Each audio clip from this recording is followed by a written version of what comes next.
লুটেরা আছে, যারা চাঁদাবাজ আছে, তাদেরকে যদি প্রত্যেকদিন যদি আমাদের, এবং তারপর দেখা যায় আমাদের এখানে গত কয়েকদিন আগে এই জায়গায় বাসগুলি ভাড়া কেন কমবে না, কেন কমবে? তাছাড়া চিটাং থেকে অনেকগুলি বাস ছাড়ছে আন্তঃডিস্ট্রিক্ট, এই বাসটা কিন্তু আমাদের দেশে সেই ডিসিরা আমাদের সরকারের গেজেট অনুযায়ী ভাড়া দিচ্ছে।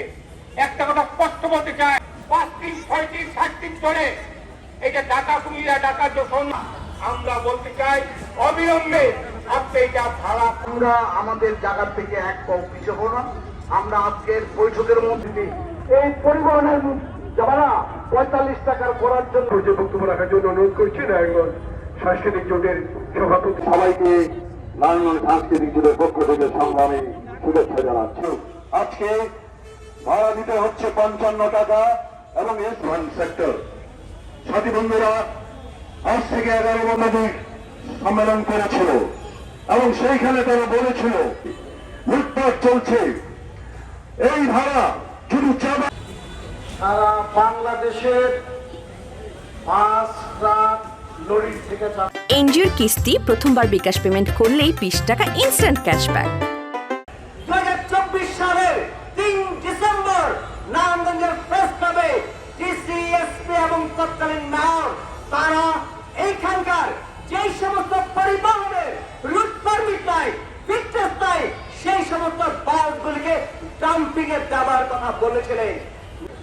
তখন পরিবহন মালিকরা বলেছে, লিখিতভাবে বলেছে এবং সাক্ষ্য প্রমাণ সহ বলেছে, আমরা তো ভাড়া কমাতে পারছি না, কারণ আমাদের নারায়ণগঞ্জের যে গডফাদার শামীম ওসমানকে চাঁদা দিতে হয়, এই চাঁদা দেওয়ার জন্য ভাড়া কমানো যাচ্ছে না।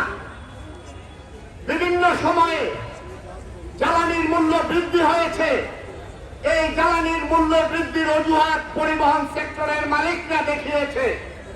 হাতিয়ার প্রশাসনগুলো এই মাফিয়া পরিবহনকে তারা সুরক্ষা দিয়ে গেছে। যে এক তো এই সরকার পরিবহনকে সুবিধা দেওয়ার জন্য অনৈতিকভাবে অযৌক্তিকভাবে ভাড়া নির্ধারণ করেছে 2 টাকা 30 পয়সা।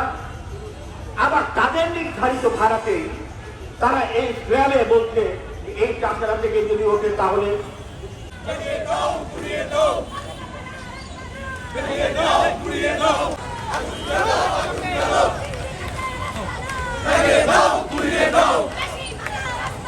Take it, go!